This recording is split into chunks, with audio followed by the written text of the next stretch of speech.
Hola, somos Colegio Abierto y nuestro objetivo de gestión es acompañarte en tu ejercicio profesional. En esta oportunidad queremos darte la bienvenida al ciclo interregional de capacitación en dirección y gestión de obras, DIGO, para obras de mediana y baja envergadura. En esta nueva instancia de formación podrás participar de 9 encuentros teóricos virtuales a cargo de especialistas que disertarán sobre los diferentes ejes temáticos que hacen a la DIGO. Además, realizaremos 5 visitas técnicas presenciales a obra en desarrollo que serán conducidas por profesionales de experiencia para fortalecer los contenidos vistos. Al finalizar este recorrido, podrás realizar una evaluación para certificar la capacitación o solicitar tu certificado de asistencia. Esperamos contar con tu participación en todas las instancias de DIGO y aprovechamos para invitarte a las demás capacitaciones que desde el Colegio de Arquitectos ponemos a tu disposición en la plataforma educativa. ¡Comencemos!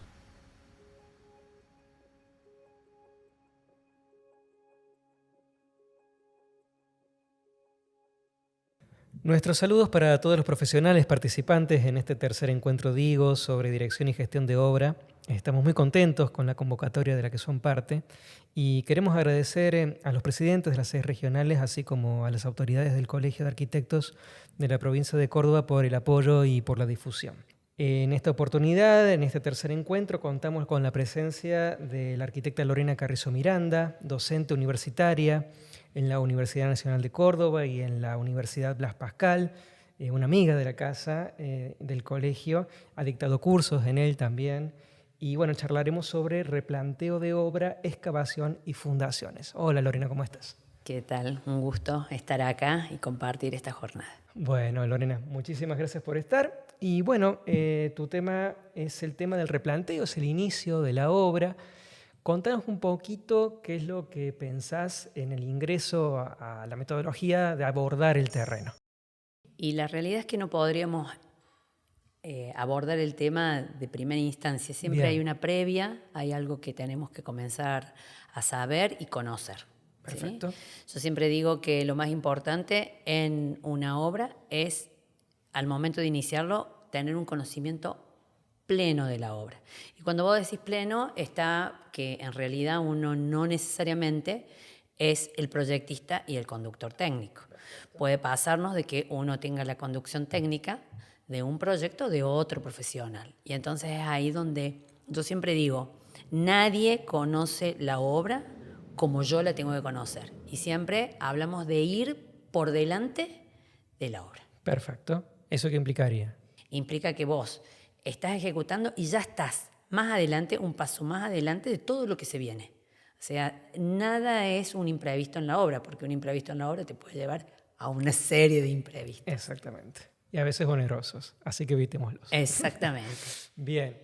Bueno, en este conocimiento de la obra te sirve para que vos puedas actuar en la necesidad de una contratación, en detectar errores que vos puedas implementar, encontrar en la obra, simplificar y solucionar.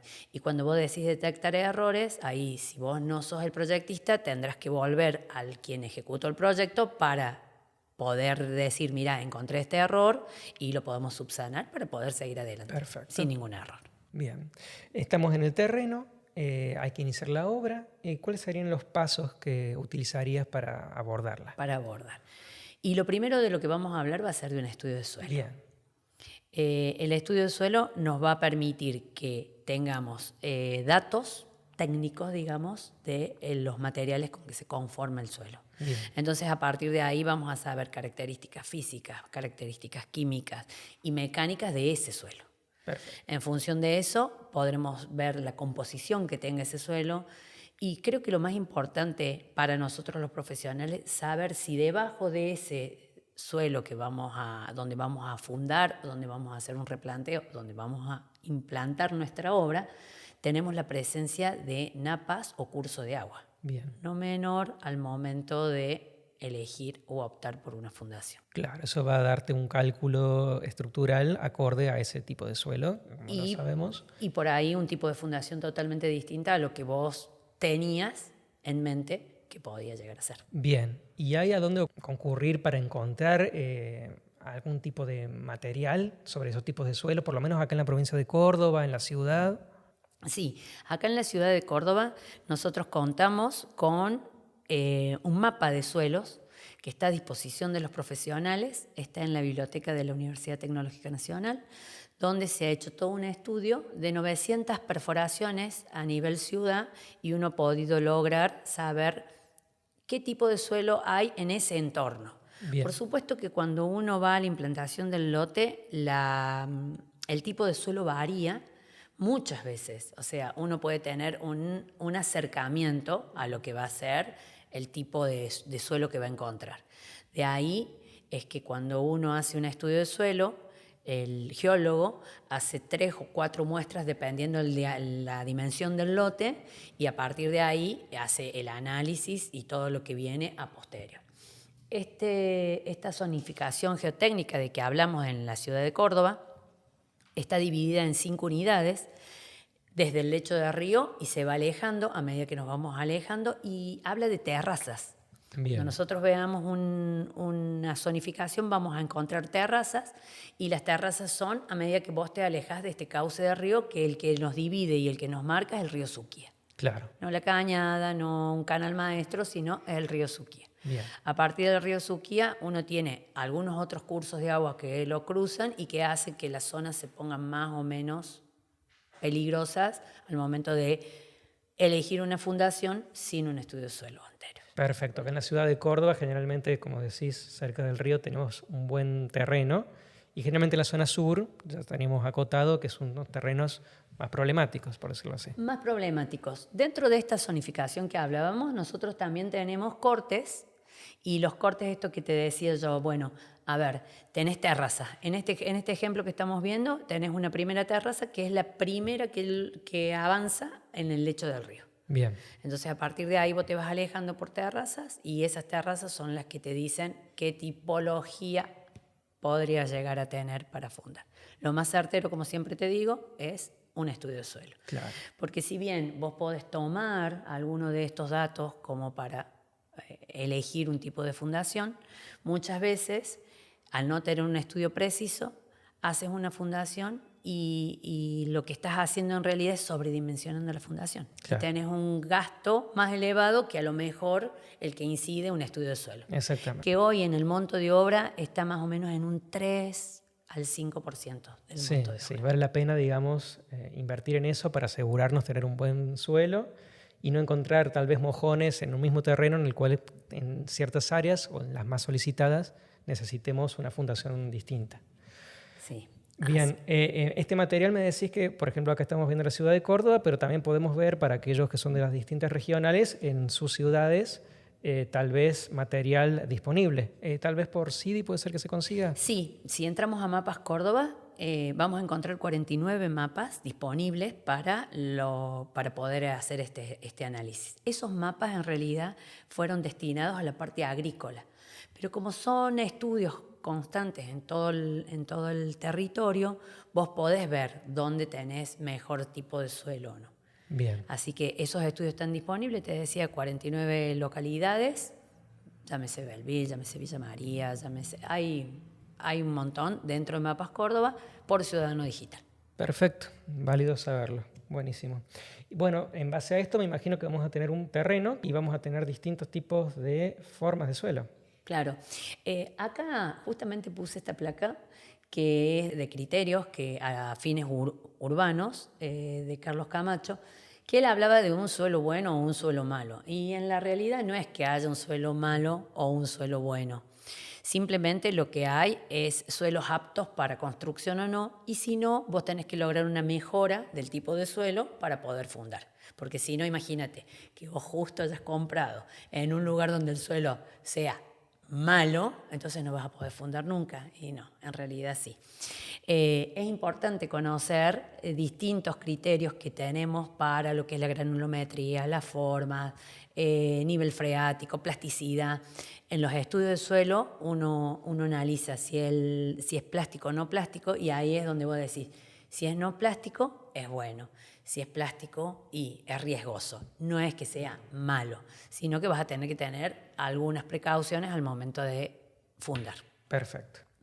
Y así tenés distintos tipos de materiales. Lo más importante acá en esta categorización de aptos y no aptos, decimos, básicamente hablamos de que los suelos granulares son los mejores porque tienen su compuesto principal, son gravas y arenas, y permiten el drenaje y son óptimos para la fundación. Por eso es que cuando alguien te hace un estudio de suelo te dice llegué a manto firme, llegué al lugar donde podés fundar. Perfecto. Y esos son estudios que se hacen con un golpe constante, cada una cierta cantidad de tiempo y con un peso, y entonces ahí cuando dejó de penetrar en el golpe, automáticamente encontrás el manto fundable.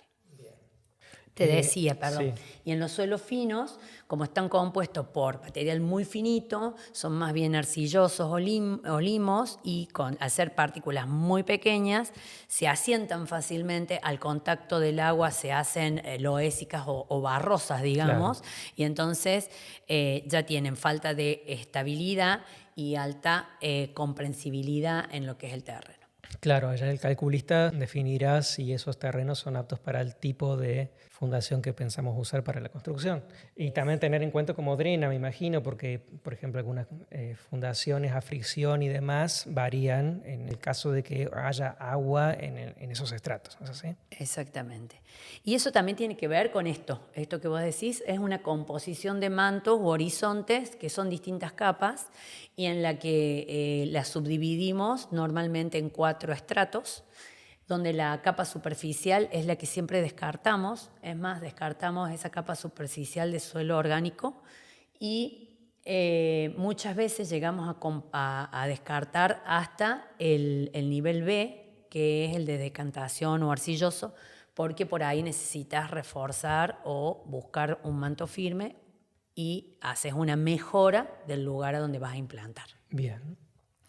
En estos horizontes, bueno, como te decía, los posibles en uso siempre van desde el B en adelante, siendo el C y el D los más aptos para fundar. Perfecto. Con la recomendación de que en el B hagamos ese asentamiento con grancilla para poderle darle mayor rigidez. Claro, vos le das mayor rigidez y ahí automáticamente podés fundar. Perfecto. En lo que son los tipos de fundaciones, siempre sabemos una clasificación, y lo vimos en la universidad también, lo que es las fundaciones superficiales y las fundaciones profundas, de acuerdo a la necesidad que uno tenga en el estudio de suelo. Eso es lo que te va a marcar. Y dentro de esas fundaciones superficiales y profundas, también vas a tener las que son lineales, los que llamamos cimientos corridos, o las que son puntuales, que van vinculadas a través de una viga riostra o una viga portamuros, de acuerdo a la envergadura de la obra. También vas a tener sumuraciones, hay fundaciones hidráulicas, consolidaciones, bueno. Hay otros tipos de fundaciones, pero que básicamente en las nuestras o lineales y puntuales y superficiales y profundas. También van a variar, me imagino, la forma de la construcción y los requerimientos para ella. Vas a necesitar tal vez una mano de obra para las que vemos en la parte superficial y otra más especializada, tal vez con maquinaria, para las más profundas. Claro, y también de eso va a depender la incidencia que tenga el tipo de fundación. Claro. Así que bueno, son cosas a tener en cuenta. Me quedé pensando en el mapa de Córdoba. Sí. Muchas veces los comitentes nos dicen, ¿y qué voy a gastar yo en la fundación?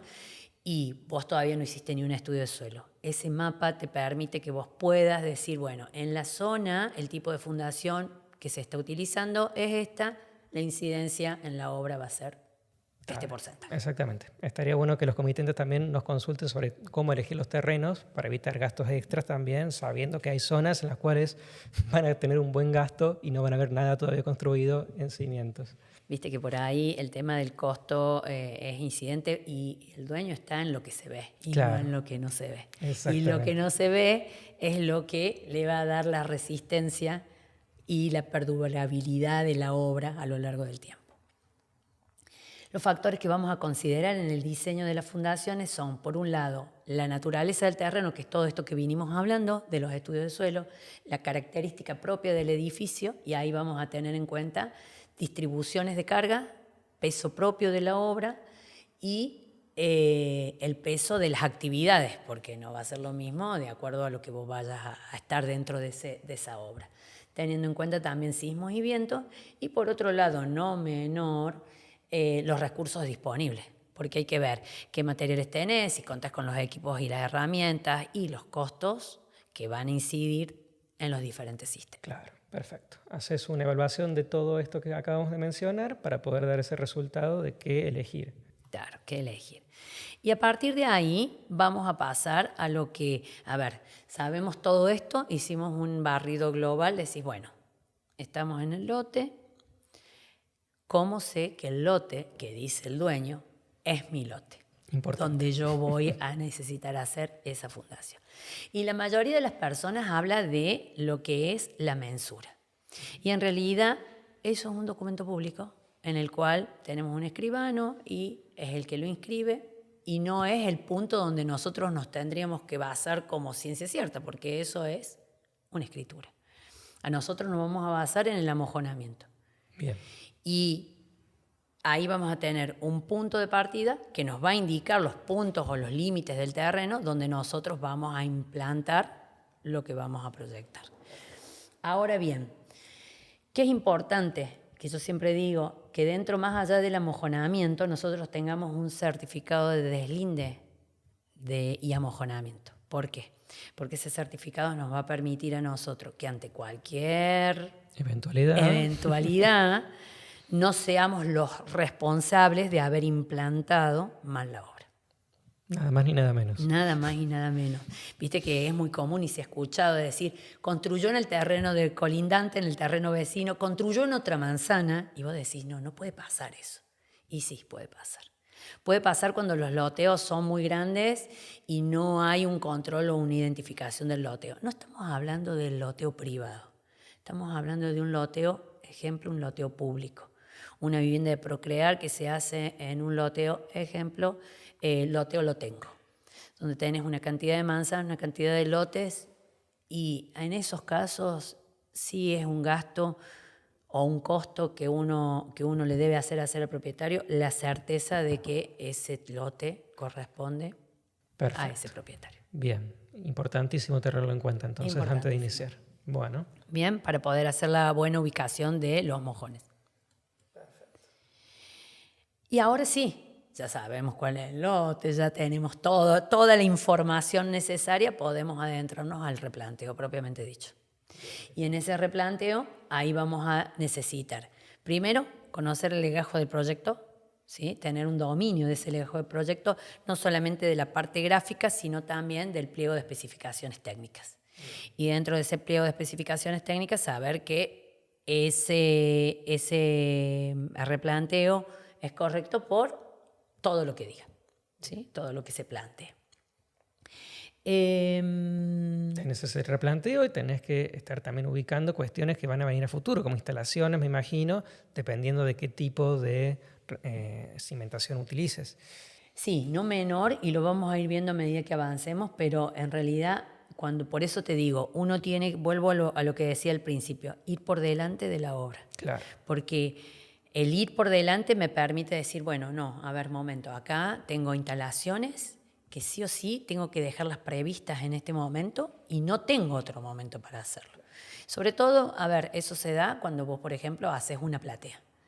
En la platea las instalaciones van en un canal sanitario, una zanja sanitaria, y donde vos tiene que ser exacto el replanteo. Marcar ejes sanitarios y demás. Ya no podés, no hay ni milímetros de error. O sea, nosotros sabemos que no estamos trabajando con calibre, que estamos trabajando con una cinta métrica, que puede haber 1 centímetro, 1, más 1, menos 1, pero no mucho más. Porque no podés hacer correcciones donde tengas que dinamitar la platea para modificar una pileta de patio. Por supuesto. Por ejemplo. Bueno, y vamos a seguir avanzando en este tema del replanteo y vamos a pararnos en esto que para mí es importantísimo. Así. Y que muchos de nosotros no lo hacemos y que creo que es un punto de partida para tener en cuenta, que es el acta de replanteo o a veces llamada acta de inicio de obra. Bien. Y ahí te dije todo. El acta de replanteo es quien manda en el tiempo de la obra. Bien, no es el contrato que uno hace con la locación, directamente con el comitente. Uh-huh. A ver, el contrato va a primar si vos no tenés un acta de replanteo. un acta de replanteo. Ahora, si vos tenés un acta de replanteo, esta es la que va a garantizar el plazo de la obra. Ah, bien. O sea que a partir de esta acta empieza a correr el tiempo de lo que hayamos determinado en el contrato. Nos suele pasar que hay un contrato con un trabajo y ese contrato inició o lo firmamos el año pasado en julio. Claro. Y nosotros le pusimos un plazo. Si estamos frente a un comitente con el que después podemos llegar a tener inconvenientes, porque la realidad es que nuestro comitente no es nuestro mejor amigo. Puede terminar siendo nuestro mejor amigo, pero no lo conocemos del todo. Entonces, ese comitente fijó como punto de partida la firma de contrato. No, porque me demoraste en los materiales, porque me demoró la persona que me amojonó el lote, porque se demoraron en hacer el estudio del suelo, y todo eso va corriendo los plazos. Cuando vos plantás esta acta de replanteo, vos elegís si lo querés hacer desde que antes que comenzó el estudio del suelo, cuando estaban haciendo el corralito o cuando vos comenzaste a excavar. Perfecto. Esa acta de replanteo. Esa acta de replanteo tiene datos específicamente de la obra, la fecha fundamental, lugar y fecha, nomenclatura catastral y expediente municipal. Eso significa que vos ya cumplimentaste con todos los pasos previos que tenías que tener. Perfecto. Y bueno, y va firmada por el comitente, va firmada por el profesional y va firmada por el contratista. Bien. Digamos que es como un acuerdo de las tres partes. Esta acta de replanteo, que en el caso que la que coloqué acá es de la ciudad de Mendoza, pero fíjate vos que las actas de replanteo no solamente son de obra de arquitectura, sino que también encontramos actas de replanteo de desagües pluviales, de obras civiles.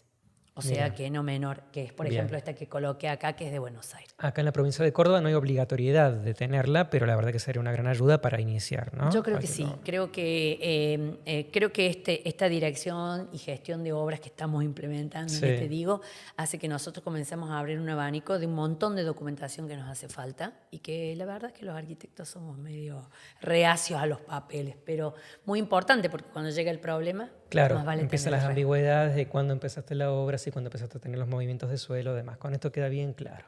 Muy bien. Bien. El replanteo no solamente es en horizontal o en el plano, estamos hablando también de un replanteo altimétrico, un replanteo que tiene que tener las alturas necesarias porque no siempre todos los lotes son planos. Tenemos en las sierras, tenemos desniveles y ahí también entra a ver qué tipo de instrumental necesitamos para poder hacer esos replanteos altimétricos. Bien. Bien. No vamos a tener todo el instrumental necesario, que es un poquito más que a veces que la manguera de nivel. Que es un poco más que la manguera de nivel. Perfecto. Pero que no menor lo tenemos disponible en casi todas las regionales para el préstamo como caja de herramientas propias. Ya que estamos, vamos a hablar un poquito de lo que tenemos y de todos estos beneficios que nos brinda el colegio. Entonces, en este replanteo altimétrico, nosotros tenemos que conocer el proyecto, porque no menor, y ahí volvemos de nuevo. Nosotros tenemos que ir por delante de la obra. Determinar si tenemos que hacer terraplenamientos o calcular volúmenes de desmonte o movimientos de suelo. Bien. Y verificar los niveles previamente para adoptar, de acuerdo al proyecto y a la topografía, en el lote al momento de replantear. Y por supuesto que hay distintos métodos y hay distintas herramientas, como vos decís, más allá de la manguera de nivel. Perfecto, muy bien. Cuando vemos este replanteo altimétrico, también tenemos que tener en cuenta los niveles. Uh-huh. No menor, ¿no? Y tomar cuál es el cero, me imagino. Y tomar cuál es el cero. El cero es el cordón vereda, el cero es la línea municipal, el cero es la línea de edificación. Y bueno, ahí uno comienza a ver un montón de cosas.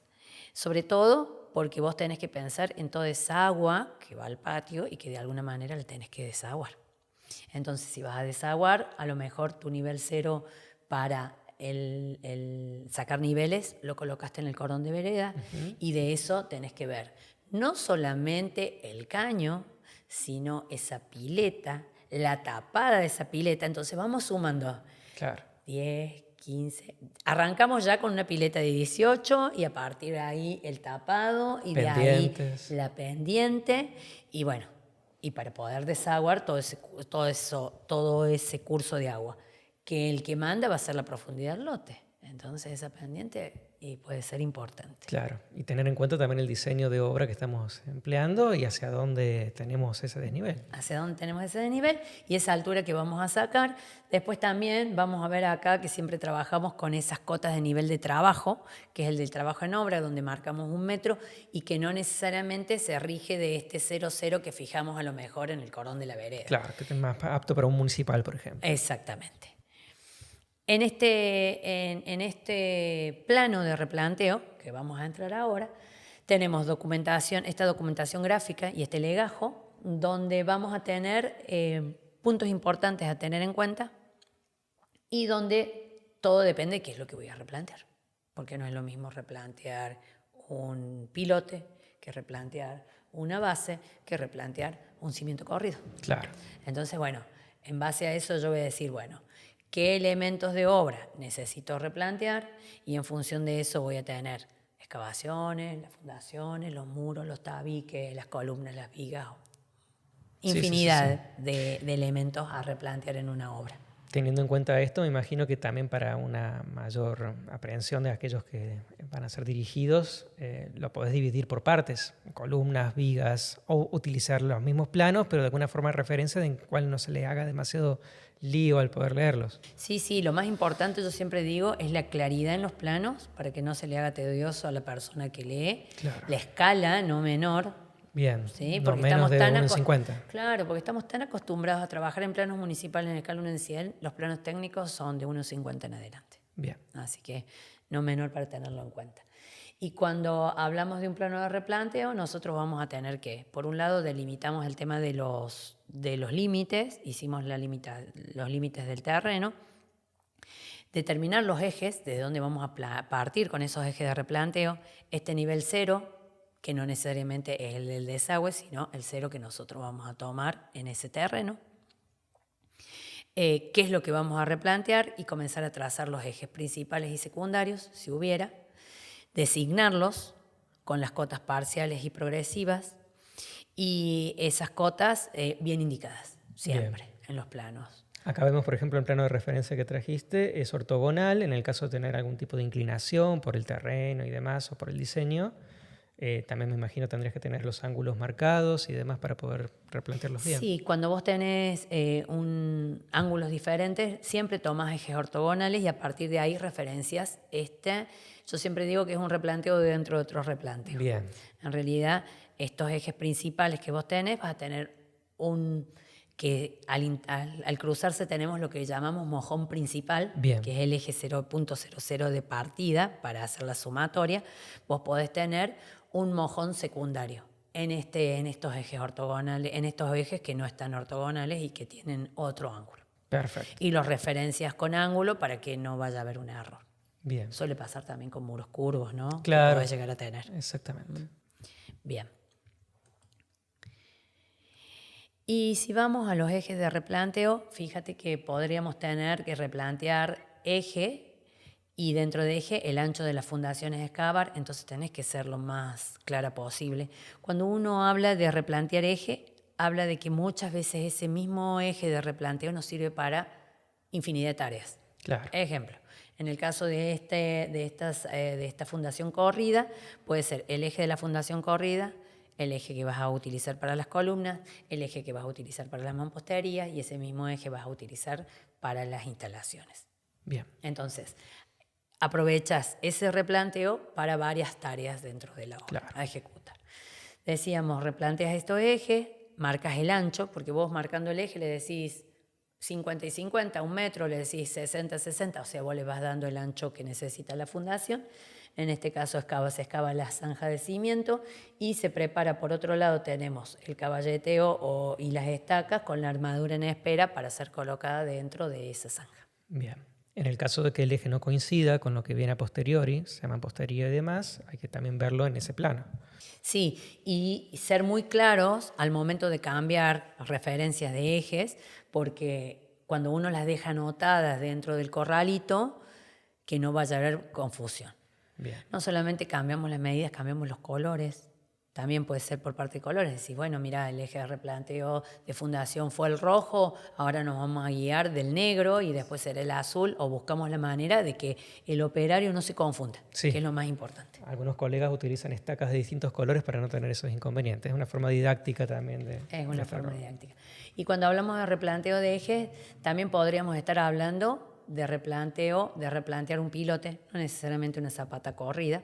Bien. Entonces, cuando hablamos de replanteo de pilote, lo tenés que indicar. Fíjate que en la primera diapo tenemos el hierrito indicando el centro de ese pilote, donde la máquina va a poder venir a posterior para poder hacer el excavado de esta fundación y después poder colocar la armadura correspondiente para poder hacer el llenado. Perfecto.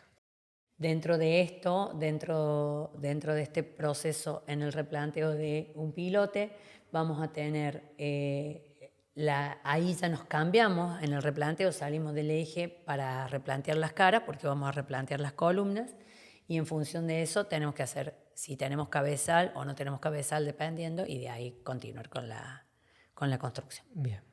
Vale la aclaración.